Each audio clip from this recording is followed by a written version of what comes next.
The following compilation features unsettling and spine-chilling tales sourced from Reddit's horror communities. Reader discretion is strongly advised. These narratives may contain graphic descriptions, psychological distress, and themes that could unsettle sensitive individuals. Proceed with caution, as immersion into these eerie stories may provoke fear, unease, and sleep disturbances. Enter this realm of Reddit's creepy horror stories at your own risk, as the line between reality and the macabre may blur within these chilling narratives.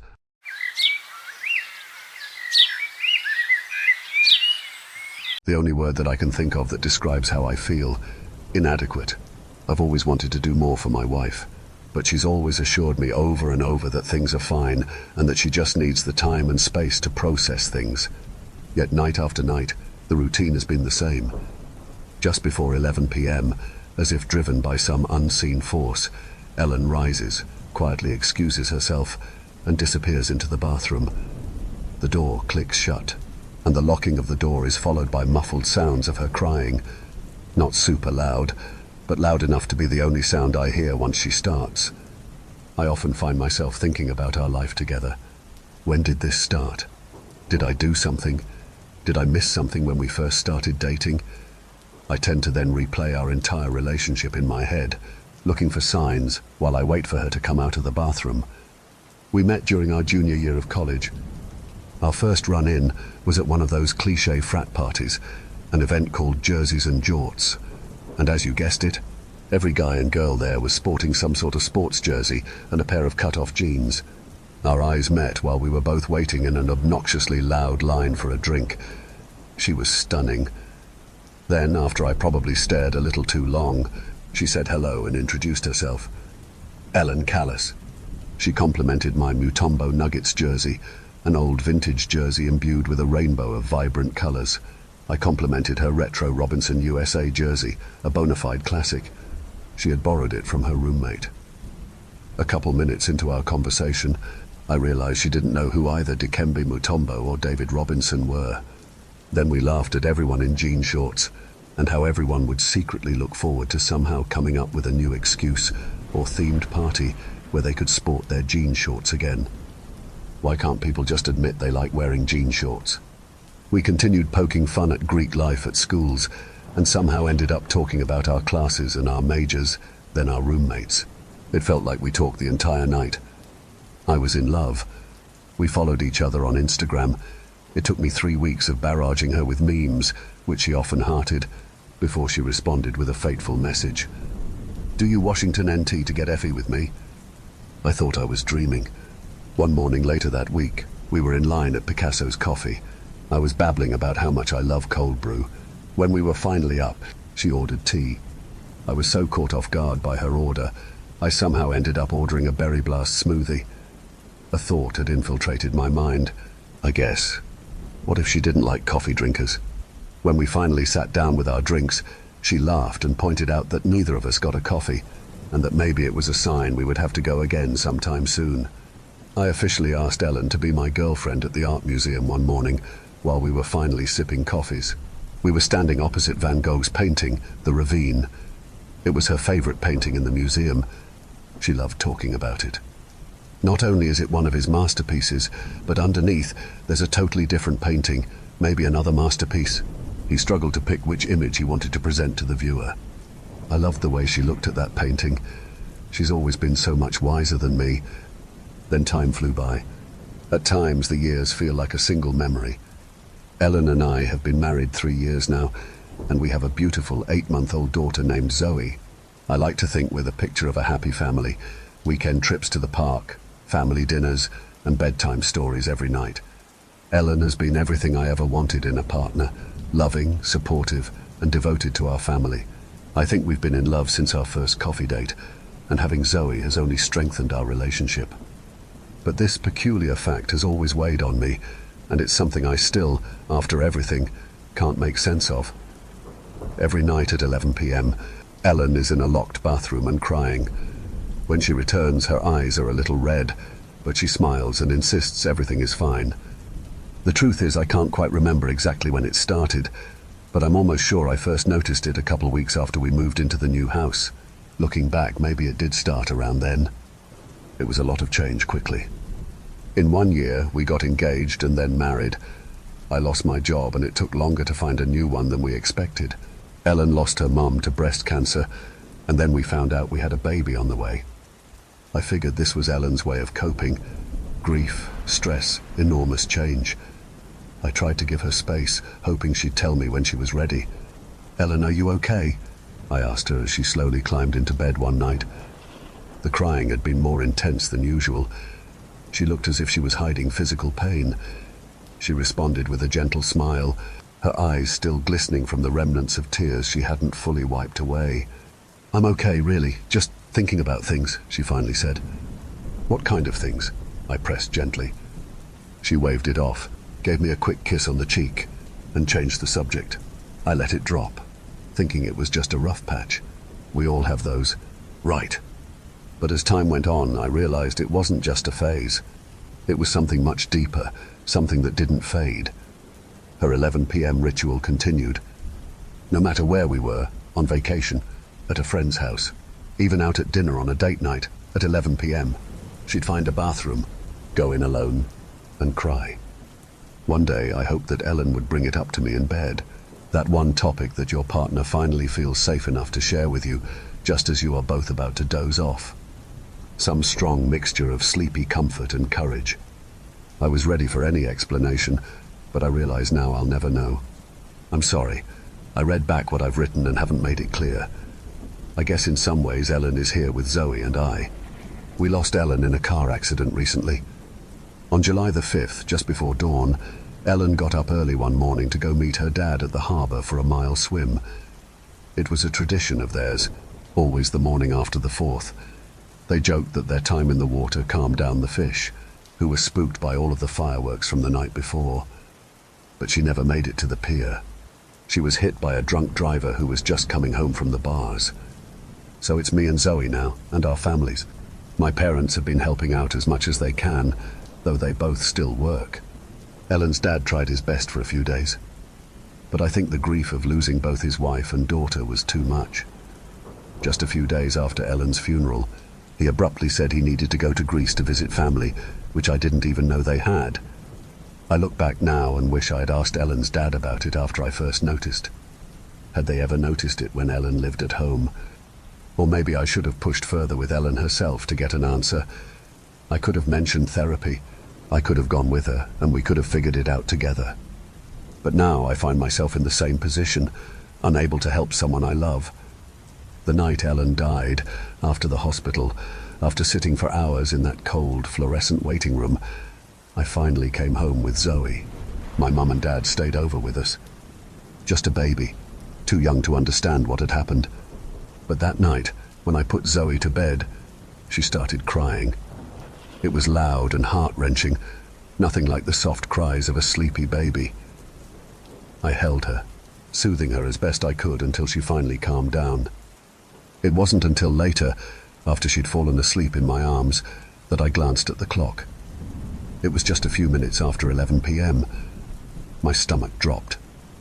I hoped it was maybe just a coincidence, though as the days and nights passed it was clear. Every night at 11 p.m. on the dot, Zoe cries a horrible cry. Her body writhes as if she's in some great pain. I can't do anything for her. I hold her tightly in my arms and just let her cry out. Feeling hopeless, I finally confided in my parents about Zoe's nightly crying. At first, they thought I was just overwhelmed with grief, imagining things. In their defense, I couldn't bring myself to explain that Ellen did the same thing. It's like I was embarrassed to admit it. Not embarrassed of Ellen, but embarrassed I didn't do more to help. My parents did say no matter what was going on, I should get Zoe looked at it if she was crying terribly all the time. I first took her to our regular pediatrician.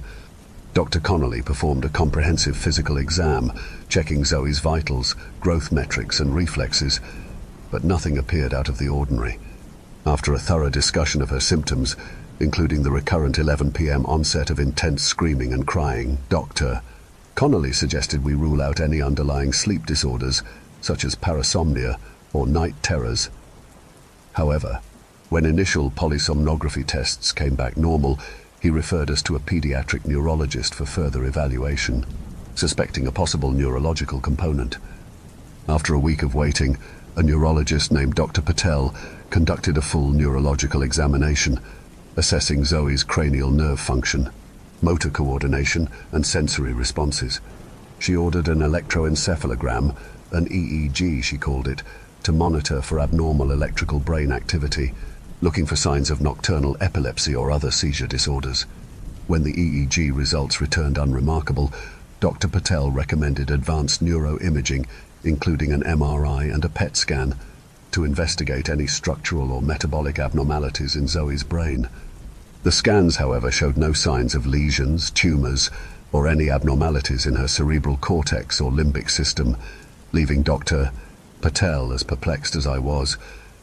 Despite the extensive battery of tests, everything pointed to a perfectly healthy child, yet the unexplained crying persisted like clockwork. After several visits and countless tests, the doctors couldn't find anything physically wrong with her. Zoe was perfectly healthy. In the end, Dr. Patel offered one suggestion, an explanation that was almost impossible to test: her body reacting to something that wasn't physically there, but perhaps emotionally imprinted. It was the only explanation she could offer, though it left me with more questions than answers. Last week, while I was holding Zoe tightly as she let out a long, drawn-out wail, starting with a high-pitched scream, almost ear-piercing, I knew hearing it was the only way I could get help, so I grabbed my phone and started recording. I did this for 3 nights in a row.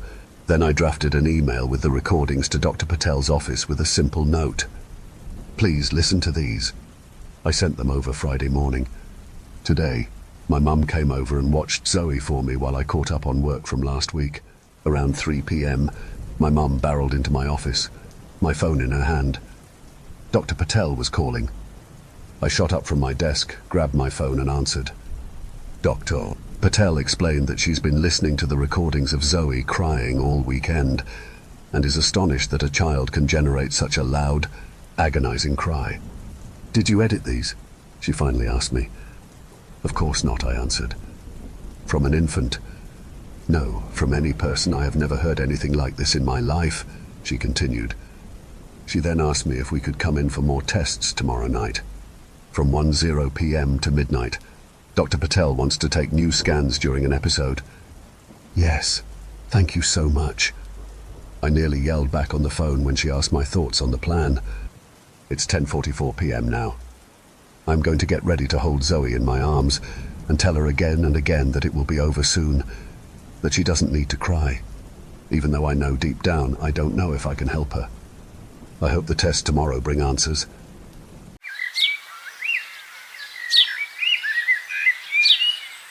"Hey man, I don't know how to tell you this, but there's people in the basement." Chris's words were in between silence and a whisper. I Saturday up in the bed, my eyes adjusting to the frantic figure in front of me. "What?" I asked him. "What are you talking about?" "Be quiet, dude," he whispered. "There's people in the fucking basement. Like 6 of them, I swear to God." He paused, taking a few deep breaths.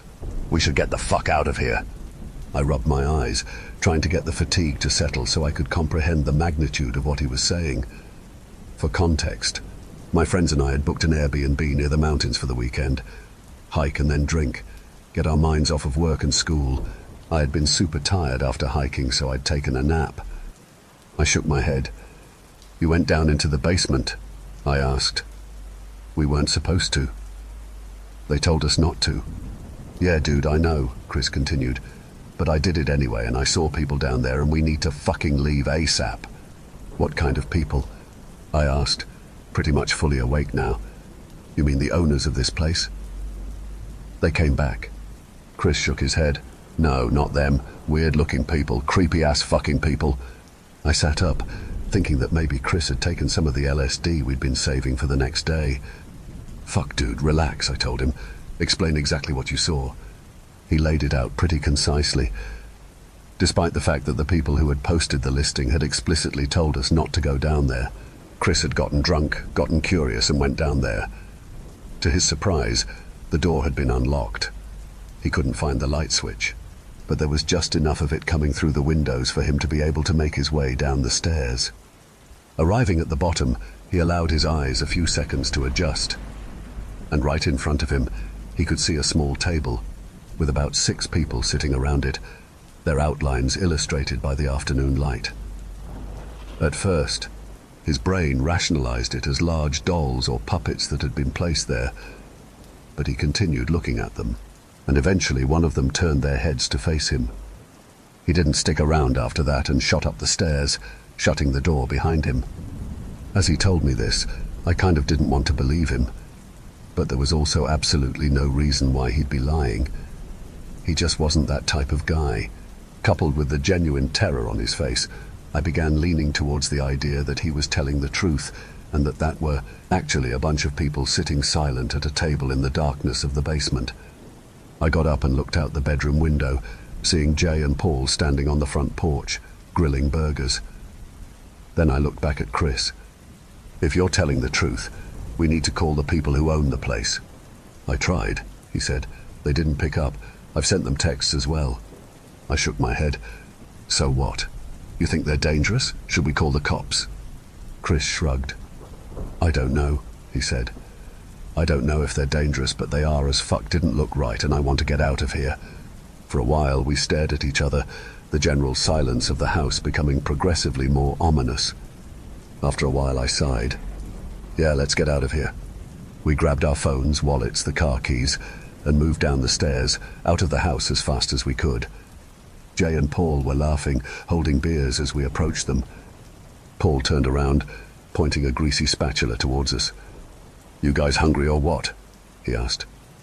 Chris began telling them what he'd seen, but it was obvious that they were more than a few drinks deep and not taking anything he was saying seriously. "Dude, it sounds like you're fucking tripping," Jay said. "Are you sure you're not tripping?" "I'm being serious," Chris said. "I swear to fucking God, I'm serious. We need to get out of here now." "Well, I'm about 5 beers in, so I ain't driving," Jay said. "And I sure as hell ain't letting any of you drive my truck either. Are you sure you just weren't seeing shit?" "Fine. I'm walking then," Chris said. "I'm not staying here." "Look, I'll go down there and talk to them," Paul said, half joking. "See what the hell they want." Jay laughed as sheer disbelief washed over Chris's face. "I'm not bullshitting, man," he said. "I'm not." Yeah, I believe you," Paul said dismissively. "I'll go and see what's up." Chris continued to protest, but Paul wouldn't budge, and soon he was inside the house, making his way towards the basement. Chris shook his head, his eyes wide, nearly bulging out of his head at this point. "Fuck this," he yelled, seeming to grow more agitated by the second. "I fucking warned you." Before we could say anything else, he bolted, sprinting like a bat out of hell towards the woods. We tried chasing after him, but couldn't come close to matching his pace. We stopped, panting for air as he watched him disappear into the trees. "What the fuck?" Jay asked. "Is he being serious? I thought it was a joke." I shook my head. "Let's go check on Paul." We ran back to the house, entering to see the basement door wide open. The place was completely silent, but before I could call out, I could hear somebody moving up the stairs. I backed up, unsure of what to expect, how to react, when Paul came out of the darkness, looking somewhat bewildered. He looked at us, shook his head. "This is freaky, man," he said. "Was he being for real?" Jay asked. "There's people down there." "Not exactly." The 3 of us went down there, with my nerves yet to be completely settled. We couldn't find a light switch, but there were enough windows and enough daylight for us to move around. Turns out Chris hadn't been totally correct, but he probably hadn't been lying either. Planted right in front of the stairs was a table with 3 chairs. Sitting in those 3 chairs were some of the most lifelike sculptures I'd ever seen. 2 soldiers in what appeared to be old military outfits, and a woman in some kind of long religious dress. They weren't quite enough to be uncanny. If you looked at them for more than a few seconds, you could tell that they were carved from stone and then meticulously painted, something you could confirm by touching them. Still, they were exceptionally crafted, something that could have only been achieved by a dedicated professional. "I mean, I don't blame him," Paul said, referring to Chris. "I almost shat bricks when I first saw them. I mean, what the fuck?" I remembered back to the conversation I'd had with him, how he'd claimed that one of them had actually looked at him, and then a shiver ran down my spine. Jay laughed, a palpable relief in his voice. How much you think we could sell these for? I'm down to take 'em and find out, Paul joked. On the surface, it made enough sense. The homeowners were in possession of some very valuable items that they stored in the basement, simply forgetting to lock it this time around. Jay and Paul continued looking at them, taking pictures, marveling at how weird it all was. On the other hand, I wasn't so keen on doing so. I wanted to get the hell out of the basement ASAP. The details just weren't adding up. I knew Chris well. If the only thing he'd seen had been these statues, he would not have reacted the way he did. Jay was looking at his phone, smiling at the pictures he'd taken, when suddenly his expression dropped. He put his phone down and looked ahead. "There's another one over there," he said, "in the corner." "What do you mean?" Paul asked, looking closely at one of the soldiers' rifles. "Another statue in the corner." Paul looked up and looked towards where Jay was pointing. "Oh," he said, "yeah, I see it." The two of them continued look at it, but showed no indication of wanting to explore it. Instead, they stood still, their expressions slowly being taken over by a look of deep unease. Eventually, I looked as well. It did appear to be a statue, something tucked away in one of the very dark corners. It was tall, extremely so, maybe 7 feet, its head well eclipsing the top of one of the bookshelves. Its bottom half was completely obscured, but from what the light was revealing, it was wearing some kind of helmet, like one of those steel ones soldiers were equipped with back in WW1. There came a point as my eyes were adjusting to the darkness where a pit began to form in my stomach. Its features were slowly revealing themselves, and it almost looked as if it were twitching. I thought that maybe it was just the darkness playing tricks until I saw it blink. Clear as day, it blinked. I guess the other two saw the same thing, because we were practically trampling each other running up the stairs. We slammed the door shut behind us before quickly pushing one of the couches in front of it. Paul and I were halfway out the front door, but Jay was still inside the house. "What the hell are you doing?" Paul yelled at him. "See you Monday." "I need my laptop," Jay said before throwing Paul his keys. "I'll be quick. Start the truck." He ran up the stairs while Paul continued to curse at him. "Really, dude? Are you fucking serious?" And then I remembered my own laptop, thinking about how annoying it would be if I were to lose it. I looked at the basement door, then at the stairs, then at Paul. "It's going to take 5 seconds," I said. I could hear him cursing behind me as I ran, jumping 3 steps at a time until I reached my room, darting in and grabbing my laptop from the desk. As I rushed out of there, I saw that the door to Jay's room was shut. I stopped, slowed my breathing. I was almost certain that he hadn't gone back downstairs. I would have seen or heard him. I approached the door. "Jay," I asked, "the hell are you doing?" No response.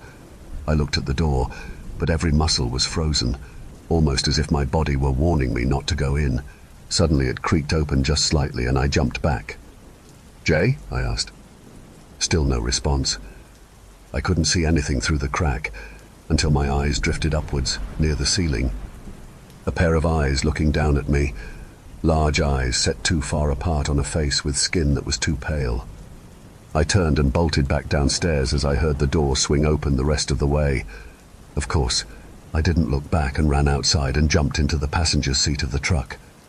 "Where is he?" Paul asked. "Just fucking drive," I told him. He didn't protest and stepped on the gas, ripping down the dirt road. We continued driving until we reached a rest stop, the first place with other people. By that point we had both called and messaged the homeowners about a dozen times each. Nothing but radio silence on the other end. We even noticed that the listing itself had been removed from Airbnb entirely.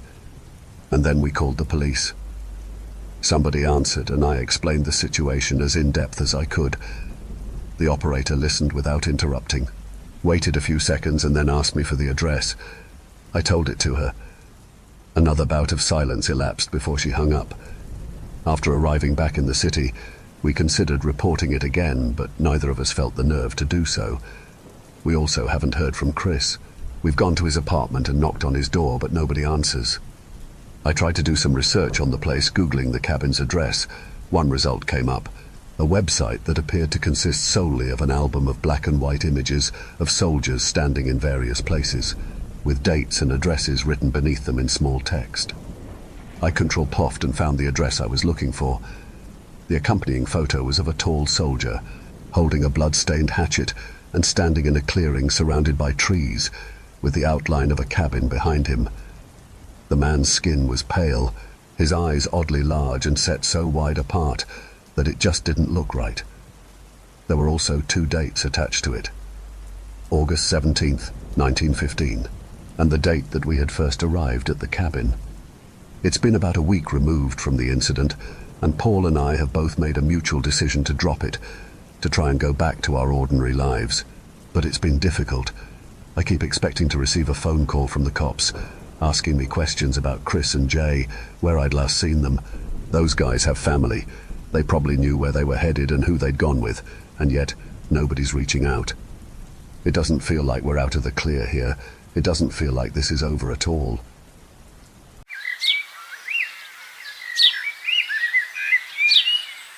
The dispatcher said 2 kids, boy and a girl, showed up on a lady's doorstep. Lady said the kids wouldn't talk or give their names.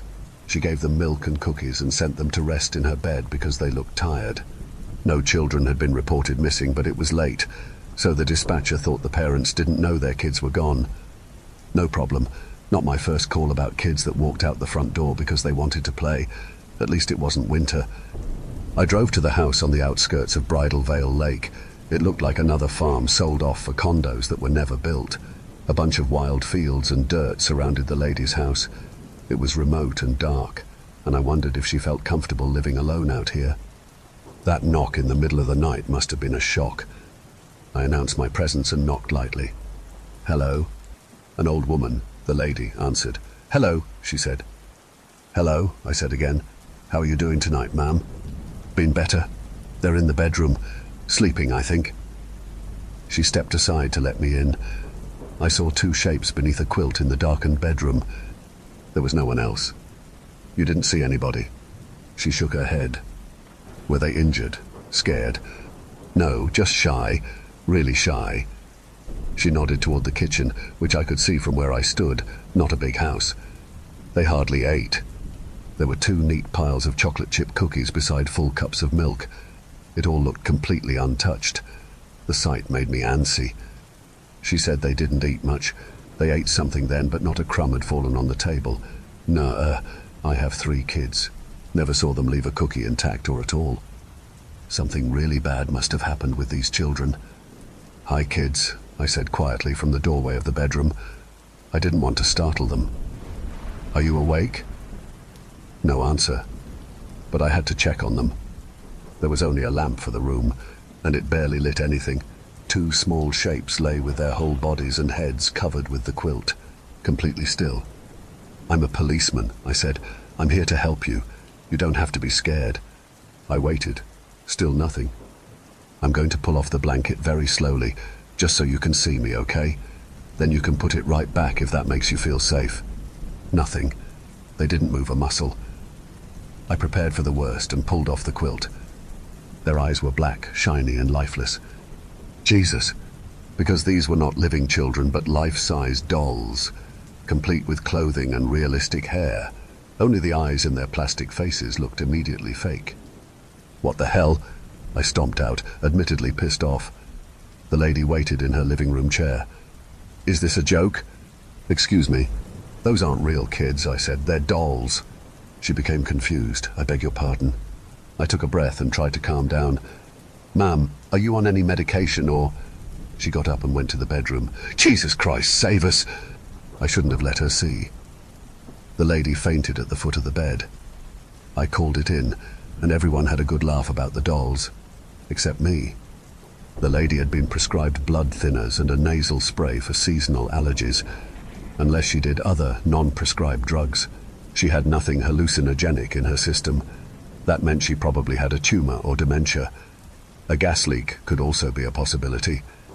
I mulled over these details while I escorted the ambulance to the hospital. She wasn't unconscious for long, but didn't fight my suggestion to see a doctor. "Thank you," she said from a stretcher, squeezing my hand. Just before the paramedics wheeled her into the ER, I nodded. I didn't know what to say.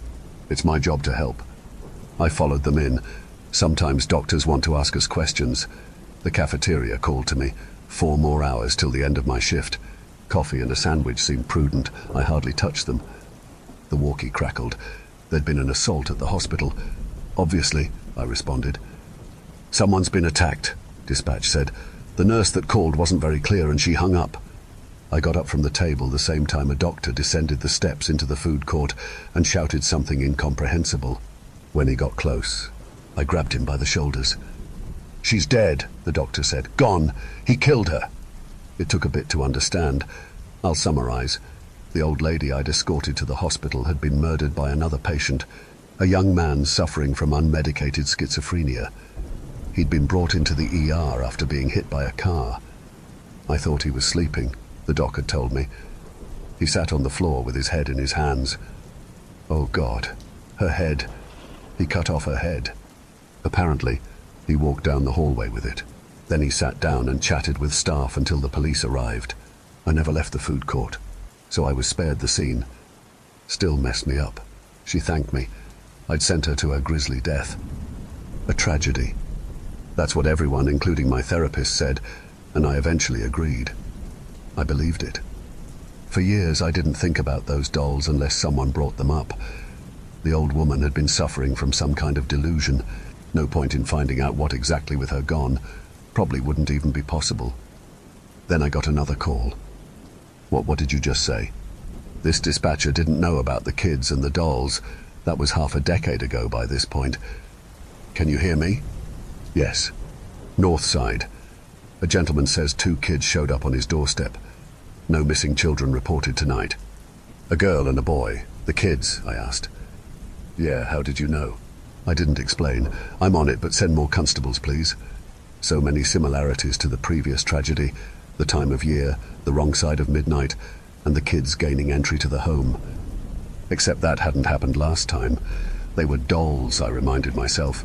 I would go to the house, in the posh side of town, and find actual kids there. Then I would do my job and get them home. Fear against resolve, I gripped the steering wheel too tight and my fingers went numb. Big dead hot dog fingers trembled when I got out of the cruiser in the huge driveway. No lights were on in the mansion at the top of the hill. I'd hoped the other constables would have arrived, but I was alone again.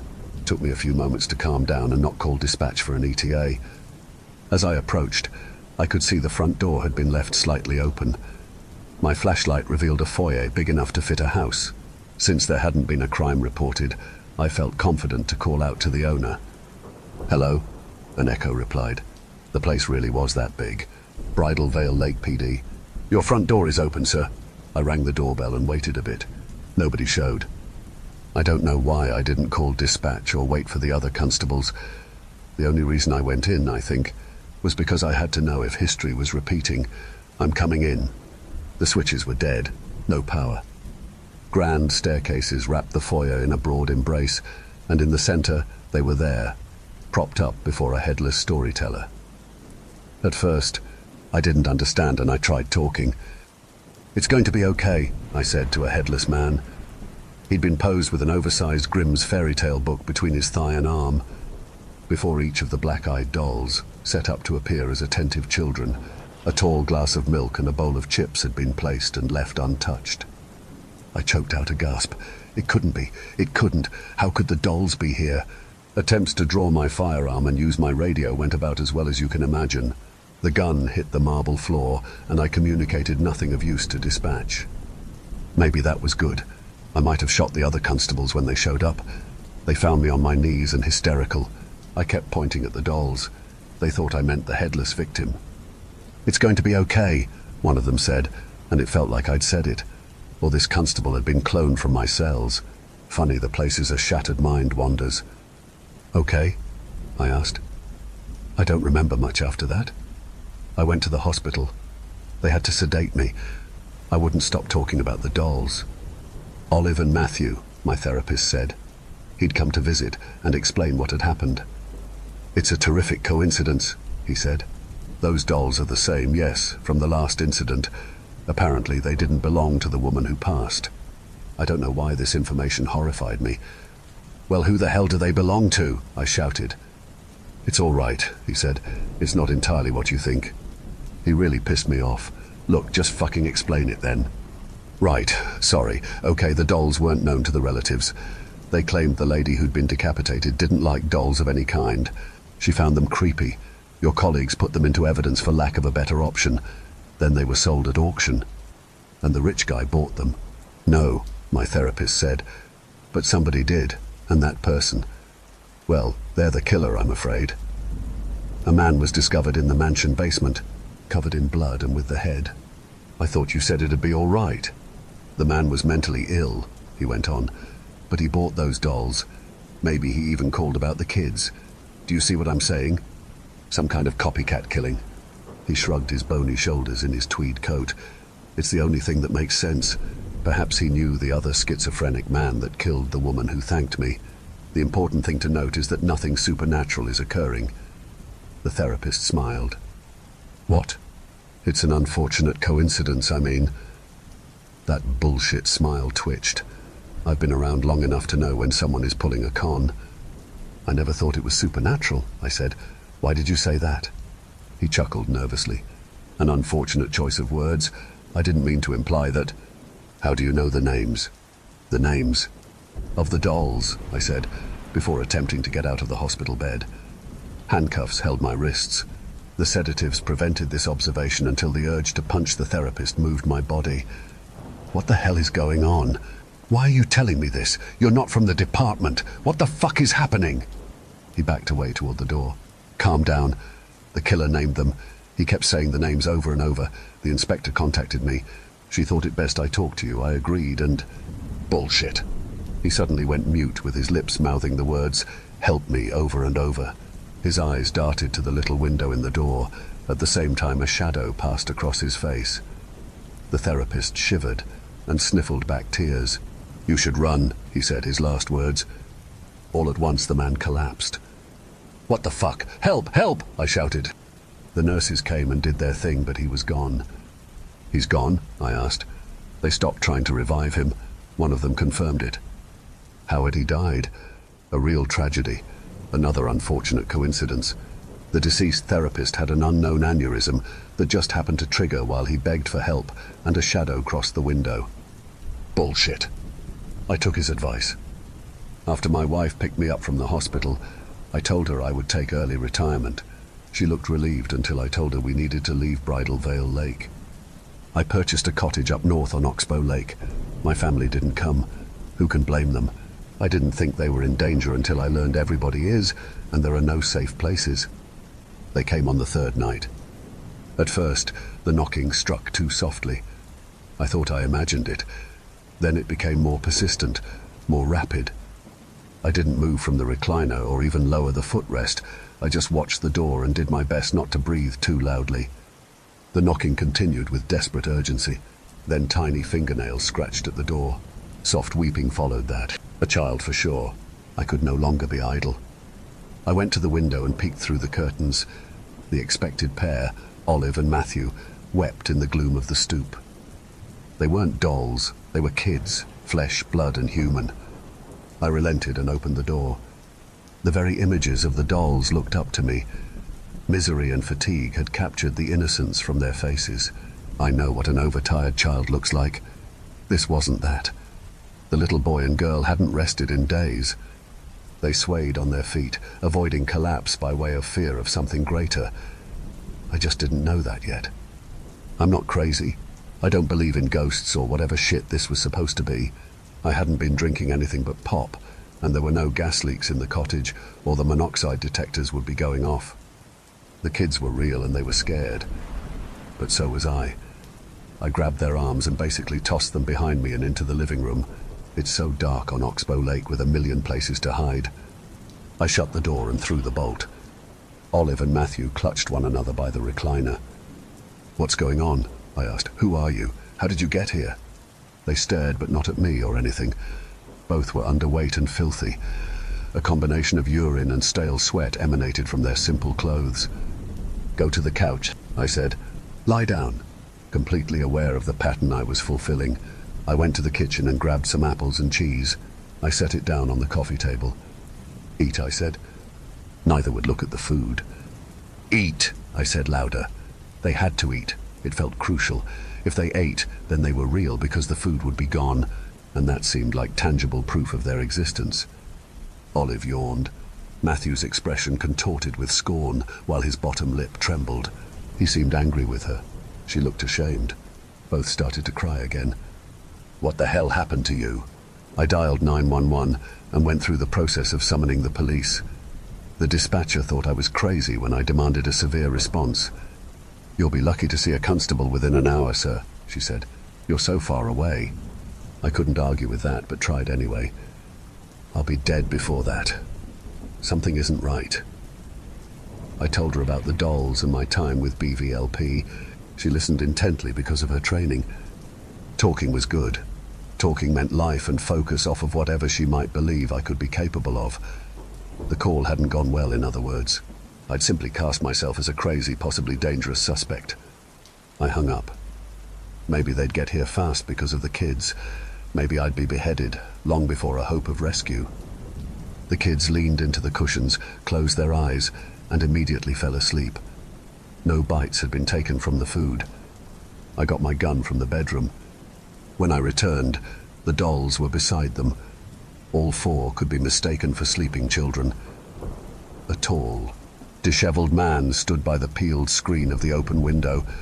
Only his fingernails, bitten and jagged, caught the edge of the lamplight. Shadowed lips muttered gibberish at first, but then his word became clear. "Dolls don't eat. Dolls don't eat. Dolls don't eat." I aimed. He lunged. I fired. He staggered, but not before wrapping his large hands around the barrel of my gun. I put another bullet through him, and yet he didn't fall. With surprising strength, he smacked me across the face. I dropped the gun. He retrieved it, and somehow our positions in the living room were reversed. He stood near the couch. The real kids had run away. Only their simulacrums remained. I stood near the expertly sliced screen of the front window. The man's narrow head resembled a crescent moon. He appeared confused by the blood exiting his body as he struggled to level the gun. I wasn't about to wait around for him to figure it out. I leapt through the open window as a bullet shattered the glass above my head. My ass hit dirt and I tore off into the pitch of the forest, figuring I'd hide somewhere until the police arrived. And for a while that worked. I lay in the midst of some thorny brush, scratched me up good, until time enough said that man had to be dead from blood loss. I endured the escape from the brambles, crawling until something firm pressed between my shoulder blades. "There you are," said a voice, impossibly calm and smooth. "Don't move. I have you. The blade is sharp and I have done this before." I did as he said, and remained as still as my fear would allow. Of course you understand something about it now. When I remained silent, he ordered an answer, punctuating the request with the tip of his knife. "You make them knock on doors in the night. They're supposed to be like dolls, and if they're not, then the kind caretakers have to die," he finished. "Olive and Matthew must become the same as their dolls. Exactly the same." "Why?" The knife point penetrated slightly. "That's not for you to know. We're only here because of bad luck. You happened upon 2 instances of their training. They were so little that first time. They're older now, but don't look it. We don't let them grow much." "Ma, you cut off that woman's head in the hospital," I accused. The knife pressure relaxed slightly. Perhaps I was wrong, and you don't get it. But then I did, and resumed tension forced me to reveal everything. "You didn't kill that woman. You didn't kill the rich guy. And you weren't going to kill me." The moon-faced guy had been a ringer for murder, just like the other 2. Where did he find so many mentally ill people to take the fall? He'd need access. He'd have to be a doctor of some kind. Or a therapist. "You're alive," I said. "You didn't die in the hospital. No aneurysm. How is that possible? The nurses—" The therapist laughed. "Elementary, my dear Watson. I made up a story for the nurses, told them you were dangerous and obsessed with me. I needed to cut contact with you and, while certainly dramatic, they were all too willing to help out a colleague. You wanted me to go far away," I said. "I hoped you would, but never thought you'd be so dense as to choose yet another perfectly isolated location for me to work. You would have been much safer in your home." I was too scared to feel stupid. "Now we're going back in to see Olive and Matthew," he said. "My poor slave is likely dead, so it's my turn to cut, and that's fine. I'm out of practice and there's no need to rush. Why let the victims contact the police? The children have to see that no one can help them. They are mine. Makes it more fun too. But why the dolls? You're leaving a trail. He snickered. Less than breadcrumbs. Only you've connected 2 of the scenes and I've left dozens over the years. Granted, the last one was dramatic. I couldn't help myself. I wanted Olive and Matthew to see what happens to good people when they disappoint me. I thought of Olive's yawn and how hungry they must always be. One of them ate. The knife pierced my skin and I gasped and writhed. Dolls, he seethed. Don't eat. Now get up, into the house, and... The distant thrum of an engine filled the otherwise perfect quiet of the lake. Noise travels easily across water, so he waited and listened. When it became clear a vehicle approached, he drew in a sharp breath and exhaled slowly, calming himself. Well, someone's coming. It happens. Are you going to kill me?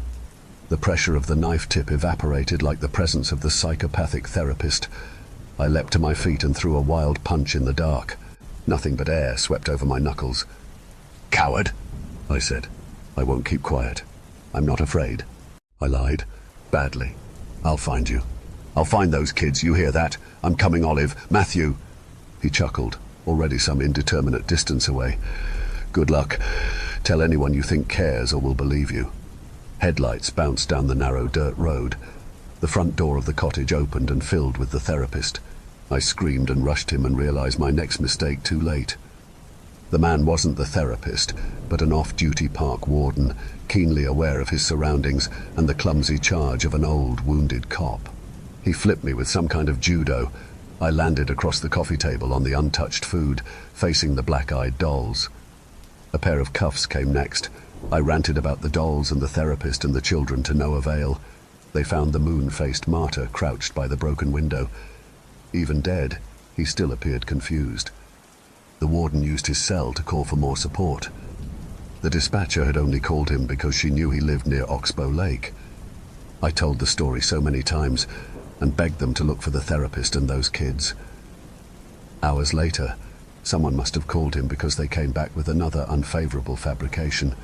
The therapist had never left Bridal Veil Lake and answered the call from Huntsville police on the landline of his office. He drove back, I said. Huntsville and Oxbow Lake is roughly 5 hours away from Bridal Veil Lake. I'd been questioned for 6. He also told us about your condition. I laughed. Sure, of course. But what about the break-in and the dolls? The constables looked at one another. We asked about that. He said it's possible, perhaps even likely given your trauma, that you took those dolls from evidence. That's where they were after your last discovery. You had access and a reason to dwell on them. A reason? They were choosing their words carefully. What about the intruder? He's local, an addict, really ill. He's been arrested for breaking into cottages before, but usually goes for empty ones. You just moved to Oxbow. Even with lights on and a vehicle out front, he probably didn't understand it was occupied. You surprised him. I surprised him? I asked incredulously. After many more protests, I was released and told to be grateful. An investigation would follow, of course, but no charges laid unless something more incriminating was found. It won't be, I said bitterly. The constable walking me out of the Huntsville station just shook his head and walked away.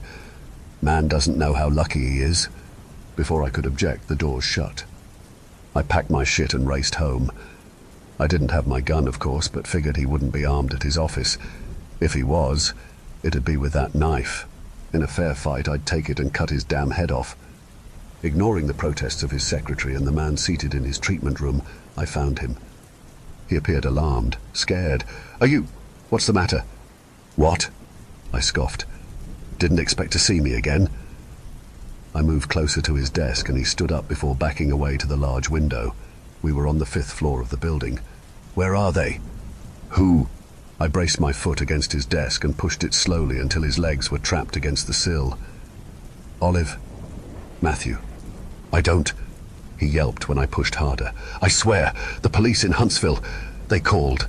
I understand something happened up there, but I can assure you, you died in the hospital, I seethed, right in front of me. He looked to the other man in the room, his patient. I didn't visit you in the hospital. I'm not dead. Your PTSD must have caused a psychotic break and... Liar! We argued more, but then the BVLP showed up and I was strongly encouraged to leave, which I did. I refrained from telling him this isn't over because I'd be arrested. He knew anyway, he counted on it. I went home next and tried to talk to my wife and family. He'd called them first and told them to be careful and call the police if I began behaving erratically. My story, of course, fell into that category. You can't stay here, my wife said, and it hurt to know she couldn't believe me and never would. I left without argument. He found me later in the park at night. The nervous demeanor had been left behind for his patients and the rest of the world. He lit a cigarette and asked if I wanted one. You son of a bitch, I said. He exhaled a plume into the air. So now you understand how I'm about to kill you, sure. I had nothing to lose. They're dead if I am, he said, completely calm. Seems like I'd be doing them a favor. He pulled a small pistol from his coat. No one would be surprised I carried this and shot a crazed attacker. What the fuck do you want? I had nothing left to give him or anyone. No one gets away, they have to know. So you're going to kill me? Eventually, yes, I will come, and we'll finish what we started. They'll knock in the night and you'll answer the door. Let them in, and offer them food. Bah, which they won't eat. He nodded. Because they're dolls. If they're not by then, he said, then it'll be over. I'll find others, but I think they'll do fine. Tell me why you're doing this. I'm as good as dead anyway. He held his cigarette in clenched teeth when he smiled. You'd be shocked how much one will pay for a doll of mine. Quite shocked indeed. That's not why you do this, I said. Not enough of me remained to shed a tear. I felt hollow, dead already. I couldn't be shocked anymore. When they knocked, I would open that door. I would try to help them, though it seemed futile, and failure so certain. He backed away until confident I wouldn't follow. I stayed in the park the rest of the night, but moved into the motel where I currently live the next day. Now I wait. I typed this all out and put it here, so maybe, when I'm gone, when I'm headless, someone will look for those poor kids and give them something to eat. This is my last low hope. Thank you. Thank you for venturing into the darkness with us. If you dare to explore further, be sure to subscribe to our channel for more spine-tingling tales of horror and the supernatural. Remember, the shadows hold endless mysteries, waiting to be unveiled. Stay tuned for more bone-chilling stories as we continue to traverse the eerie depths of the unknown together. Until next time, may your dreams be free from the haunting echoes of our tales. Or perhaps not.